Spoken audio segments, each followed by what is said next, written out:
В год педагога и наставника Чувашский национальный конгресс совместно с ЧГПУ имени Яковлева провел семинар учителей чувашского языка и литературы. Подробнее в нашем сюжете.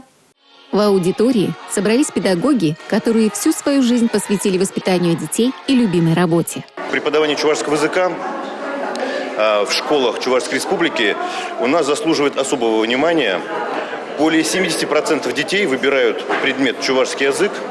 И надо отметить, что теперь мы ставим задачу, чтобы количество у нас переросло в качество. Наталья Александрова работает в школе учителем чувашского языка и литературы более 25 лет. Ей важно развиваться в своей профессии. Свою работу я, можно сказать, обожаю, люблю, с удовольствием хожу на работу. Детям очень нравится изучать чувашский язык, с удовольствием ходят на уроки, участвуют в разных конкурсах. Очень нужное мероприятие, где мы можем делиться опытом своим, перенимать передовые опыты своих коллег, и которые нас вдохновляют и дают сил нам для дальнейшего развития. В рамках мероприятия состоялись мастер-класс «Диалог культур» Расул Гамзатов и Яков Ухсай, общение со студентами, обмен мнениями и опытом. Вот эта встреча нужна для того, чтобы узнать друг друга, обмениваться опытом работы и не только обмениваться, и еще